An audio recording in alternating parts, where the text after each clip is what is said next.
Hey guys, it's Ted Bogert. Welcome back to the TED Show. I am beyond honored, humbled to have Leon Schagrin on the show today. Leon is a Holocaust survivor.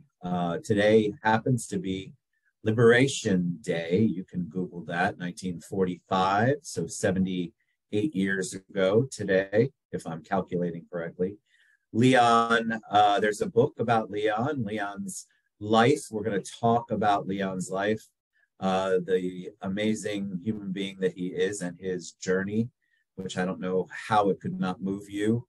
And really, with everything going on in the world today, I think it's just so important that we continue to honor people like Leon and honor their story and remember it. A lot of us have forgotten it. So Stephen Schuster, my friend, has been kind enough to bring Leon on the show. Stephen is an artist, another amazing human being with 1,000 great stories.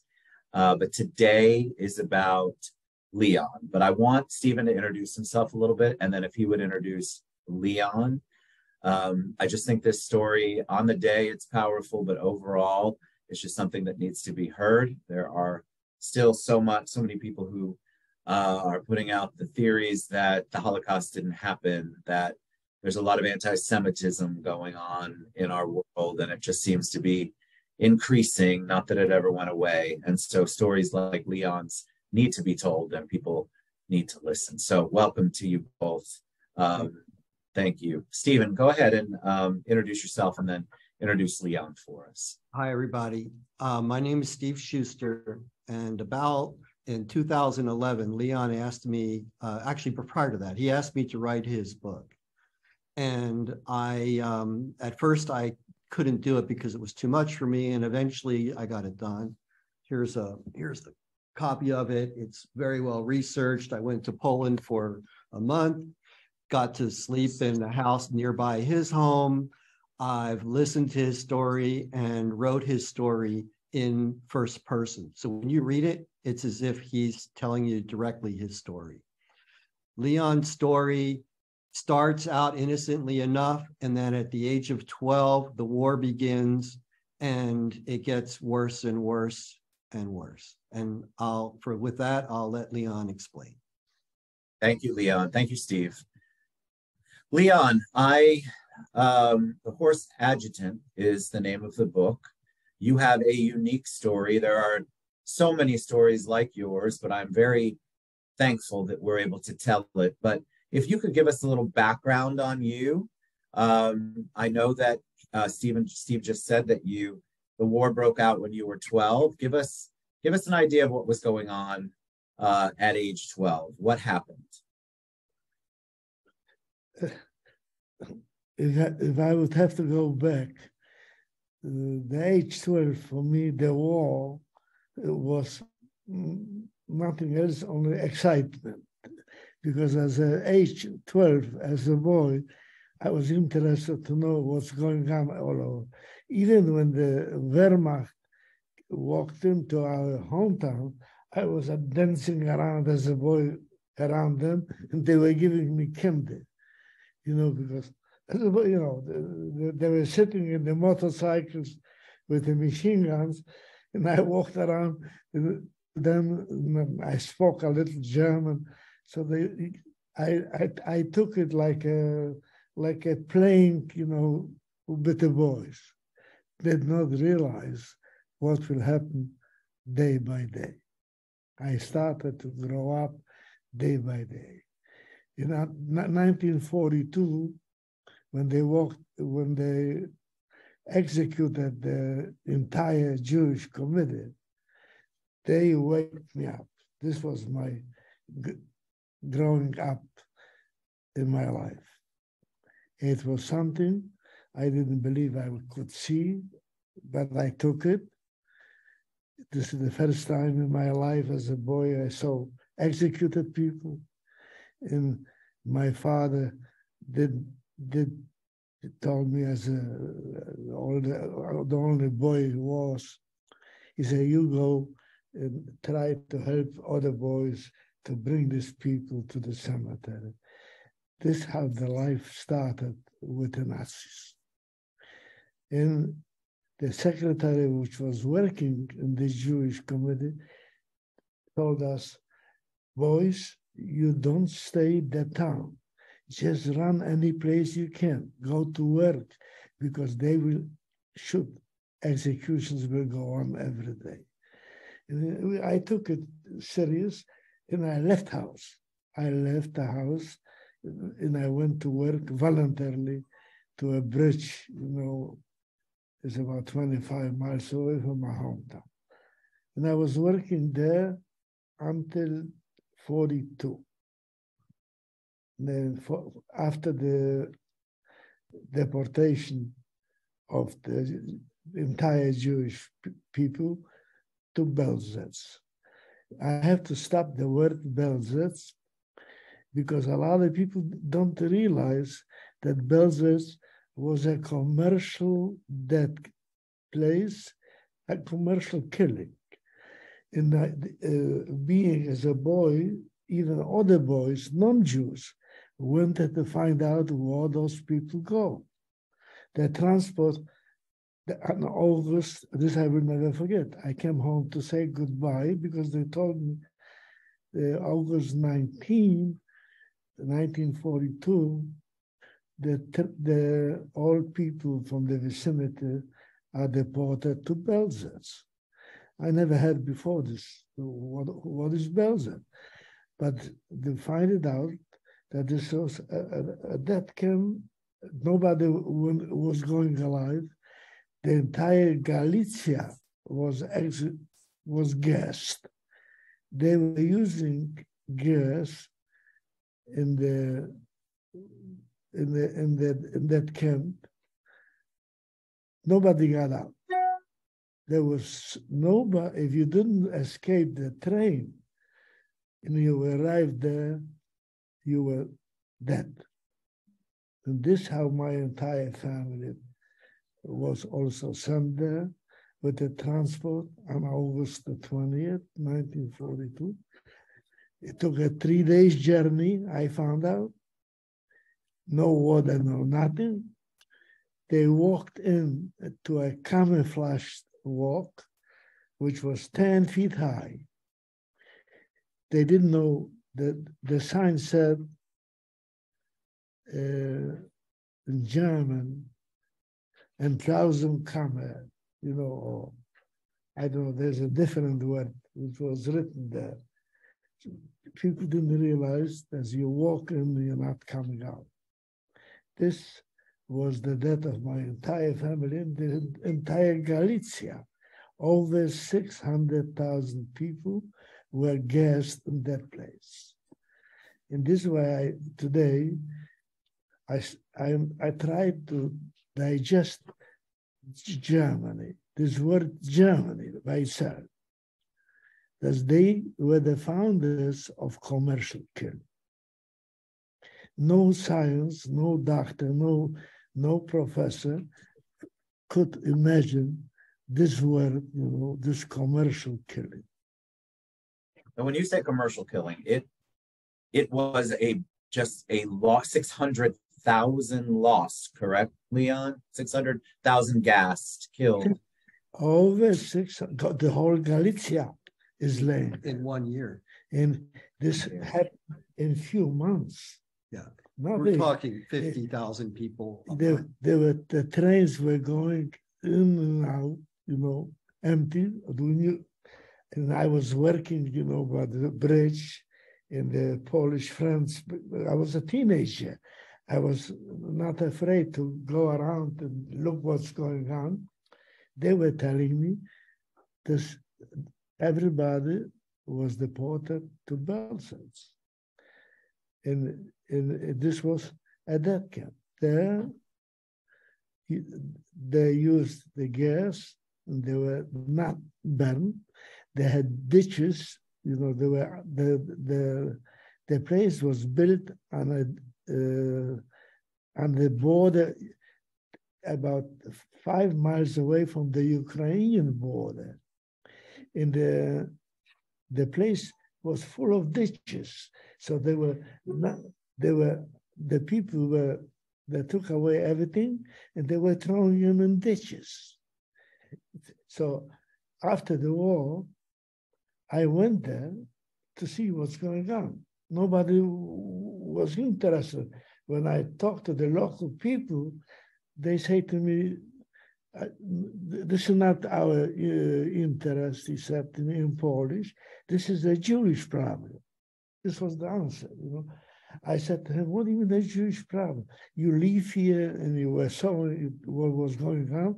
You live, you know, thousands of people laying here, not even a sign, nothing. So I applied with a special memorandum to the Jewish Congress in New York. And they started to clean up the place and put in order, you know, the towns, because you cannot put in order the names. So they put the towns all around who were exterminated in that place. This was Belzec. Tell me, Leon, let me ask you, tell me how you said that and I'm sorry, you said your whole family was terminated. I don't know what language you said, what word you used, but you lost your entire family. What was your survival process? Because I think you talk about it in the book, The Horse Adjutant. How did you figure out how to survive through that? Give us the story of how the horse came into play and why that was such a big factor in your survival. After this, when I lost my parents and everything, and my father told me, try to stay with the horse. He said, because they like horses. So if you're going to stay with the horse, you might have a chance to survive. My father gave me certain links of he said, but he told me, life will teach you. Life will give you the experience. He said, we will not come back. He said, this was the goodbye. He said to me, we are not, you will come back. This is what he told. You know, and I said to him, I couldn't talk to my mother because she was crying. I had 4 little sisters. They were all crying. They all were deported next day. I came a day before. You know, it was a Wednesday I came, and Thursday they were deported. It's very hard to describe. Nobody believed that those people would be killed.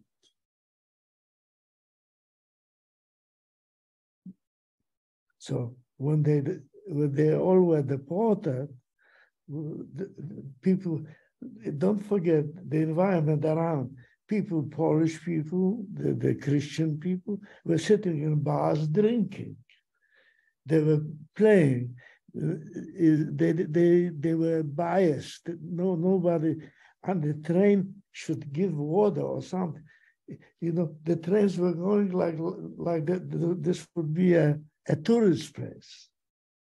You know, so when I went back to work, because I escaped from a camp, from a slave camp at that time, and I took all my, even I took some clothes from the house, because my father was breaking the house the day before the deportation. He was trying to leave nothing. You know. So, you know, the environment was very, very, you know, sad, very sad. Even the neighbors, which were non-Jews, were also upset. They didn't really. I used to go in there. They had kids my age. I used to play together. You know, everything. You know,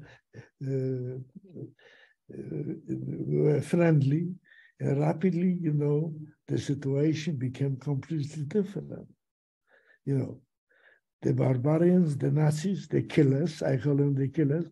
They didn't give a damn about what was. They were trying to kill everyone. They were executing, you know, the elite of the Jewish people. Leon, can you move forward to the ghetto Tarnow? Can you go tell us about how you survived by going, the next step was? The survival, my survival was,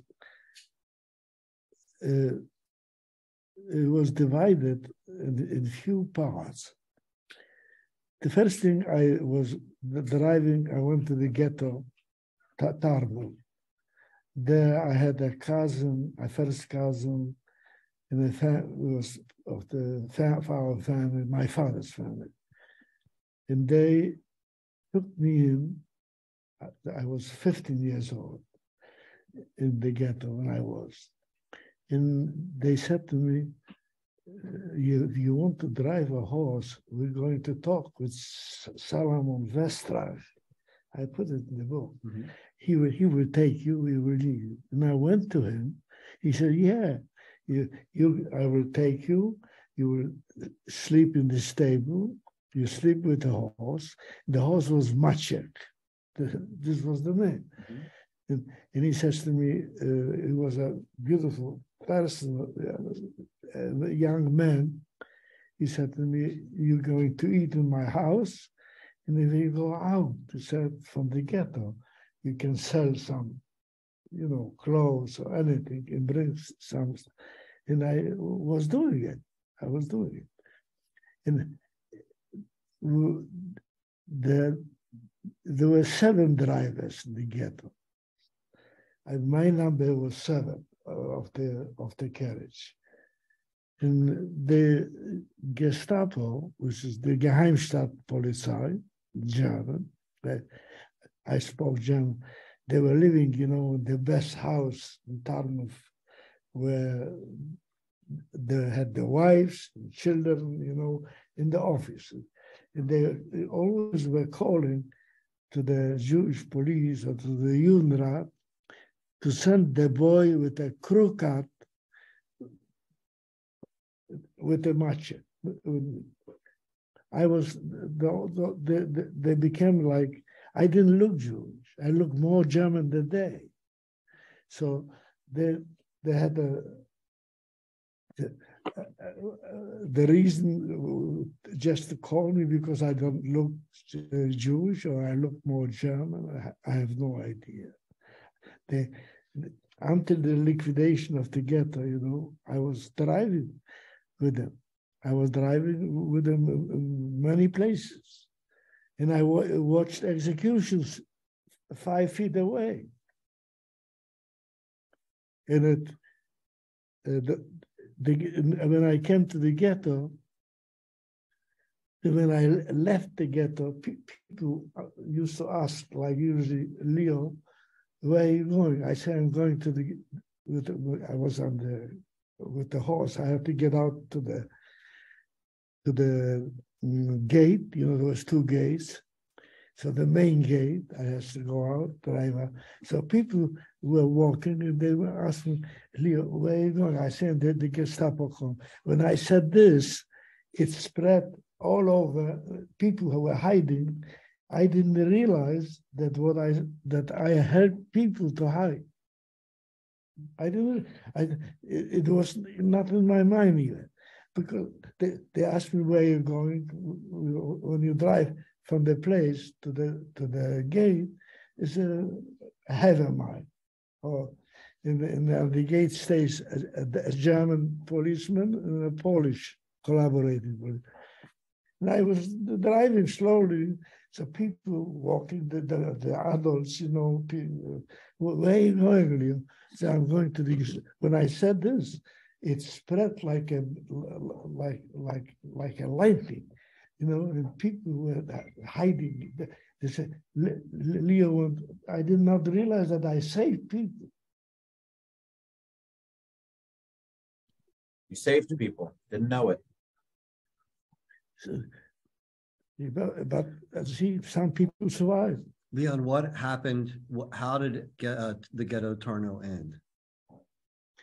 The ghetto Tarnow was liquidated on August 1942.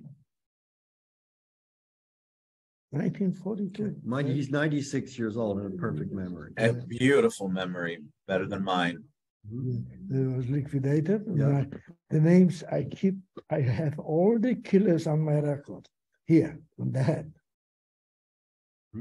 And when you say liquidated, Leon, liquidated death camp, how many people perished? You're talking about the ghetto? Tarno, yeah.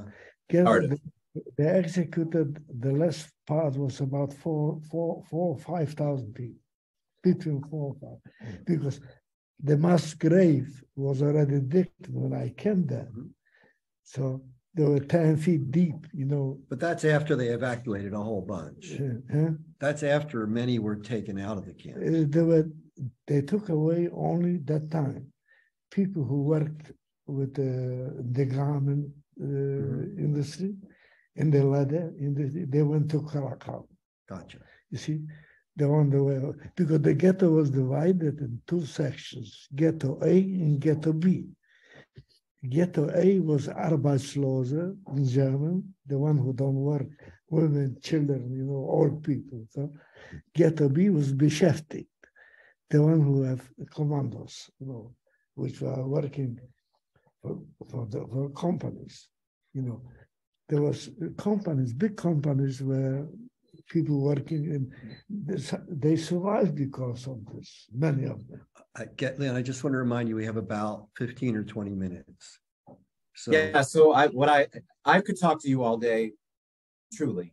I mean, I'm moved by everything that you're saying. I want people to understand the survival part. Your Horse Adjutant, that's the book, which we'll put the link in there, tells that story. So eventually you trained the horse for the commandant, which is tell them what adjutant means and how that all came into play. Knowing. Hang in there just 1 second. Yeah. In Tarnow, at the end, Leon and his best friend were put into the pit with the bodies to get their valuables.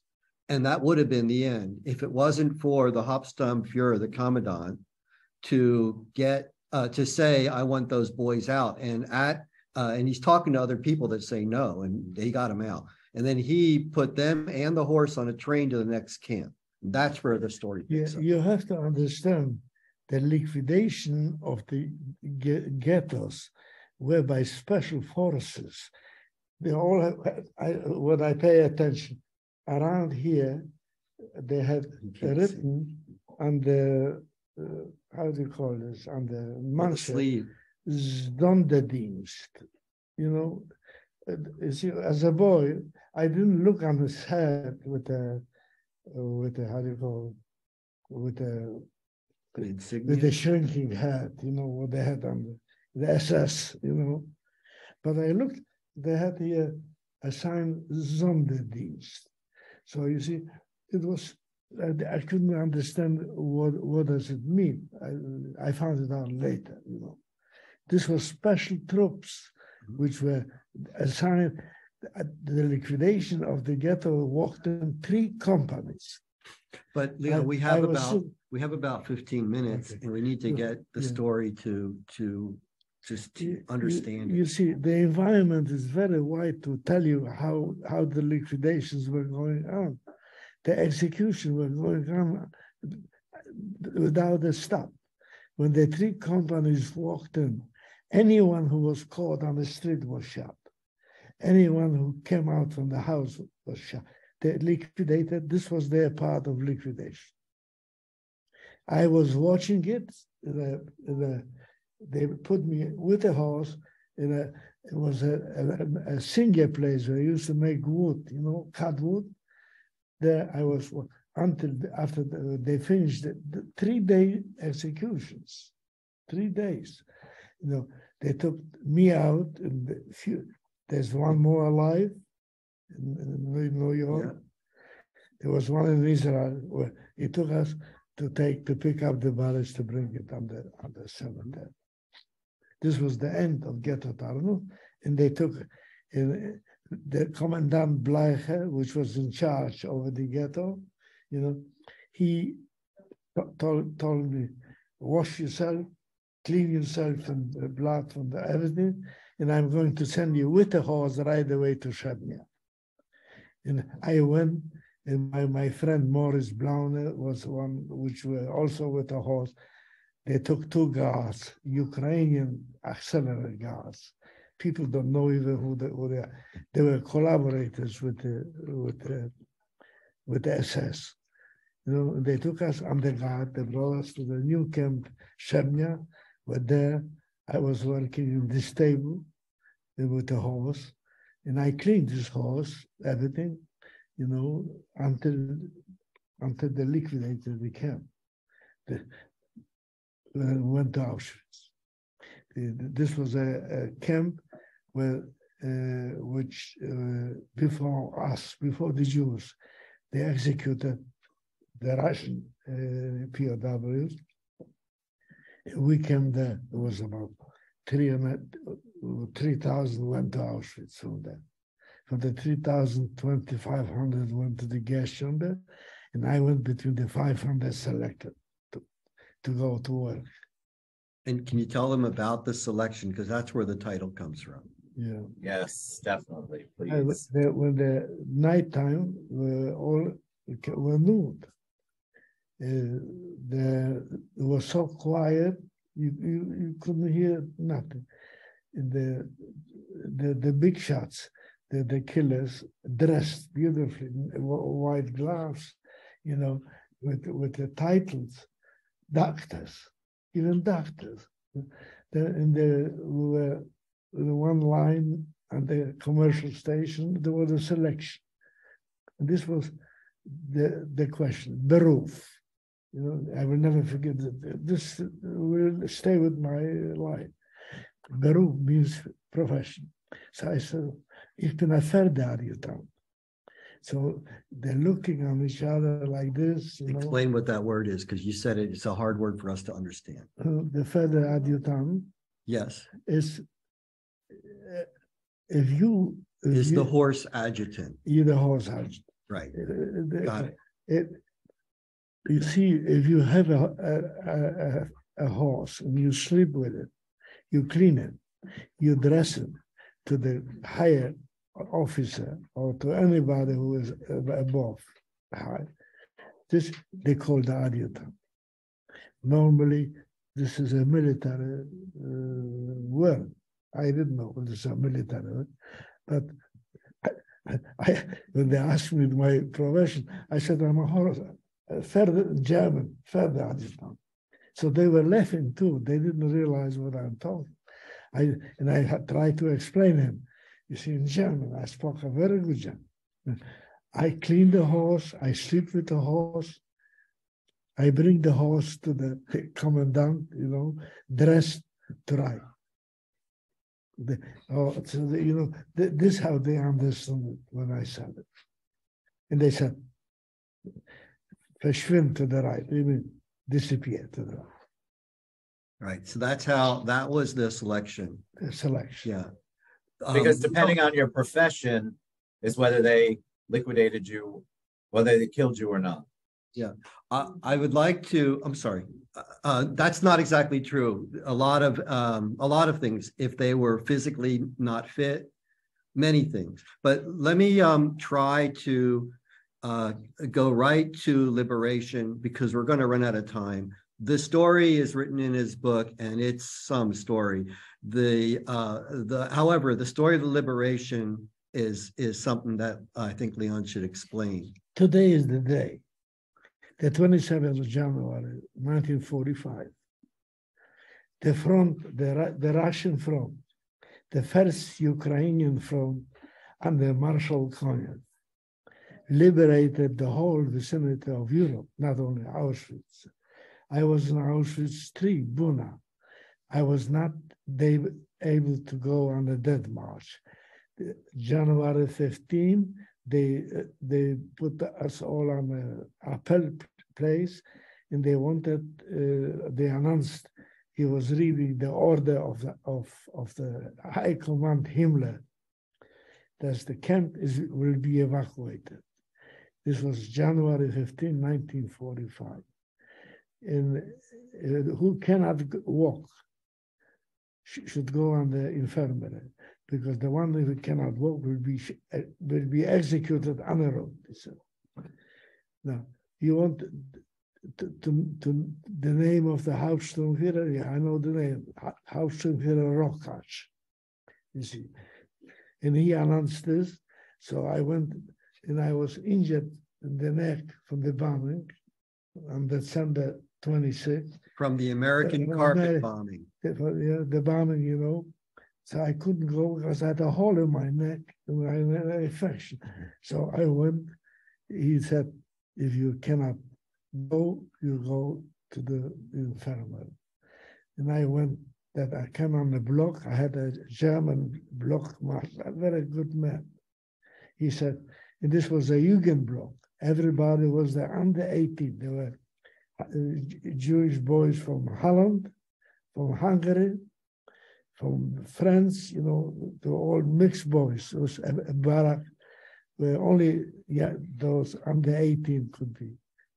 And this, I didn't go on it that much. I remained there 10 days, almost 10 days. From the 15, there was the appel, the announcement. 16, 17, 18, they were walking out. Leon, did you have any food? Pardon? For 10 days? Did you have any food? No food. For 10 days. Did you have any water? No water. You had snow. I was drinking snow. You found an onion.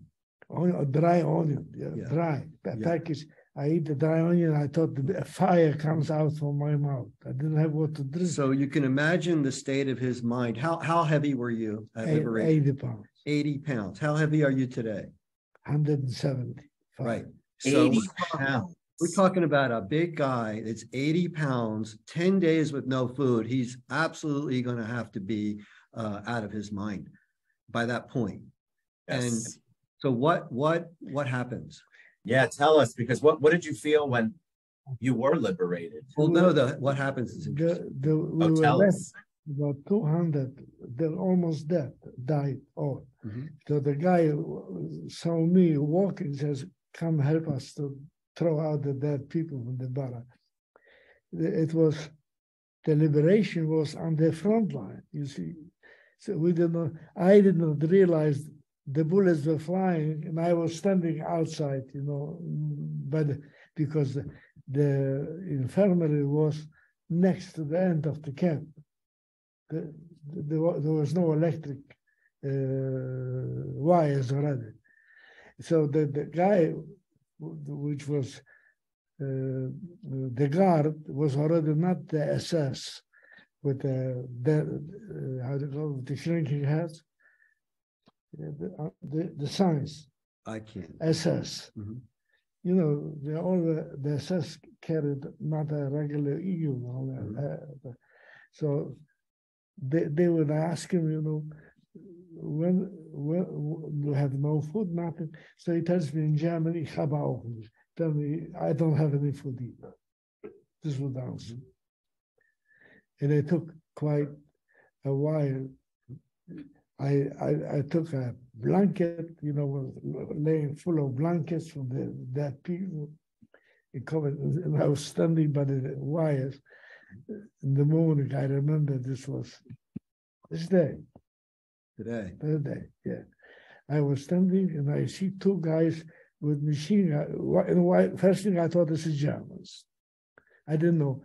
They were there. I had Ijib Barak, you know. Ijib Barak, I understand Polish. So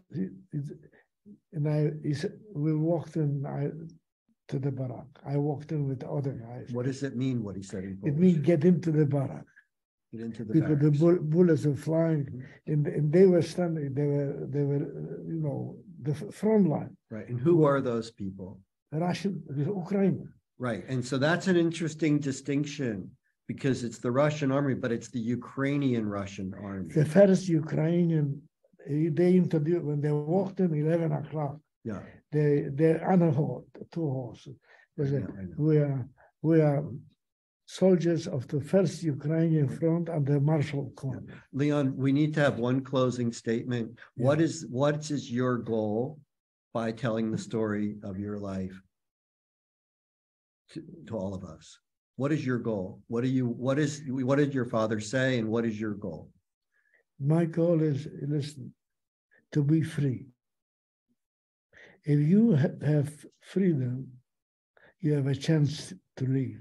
But if you lose freedom, you're dead. That's succinct. It's beautiful. I usually am not speechless, but there is so much going on in our world with anti-Semitism and denial, conspiracy theories, and to be able to have a survivor on the show is such a blessing. And I think it's so important that people see and hear your words. You can still hear the passion and sadness and anger when you speak about certain things. And I think that just breathes life into the story. I dedicated my life to teaching, all my life. Not money, not work. I had to tell this to the youngsters. They should not hate. They should get rid of this word hate. Because if you're going to have this word hate, nothing good can come out. Get rid of hate. I'd like to make one more statement. Leon married, what year was it?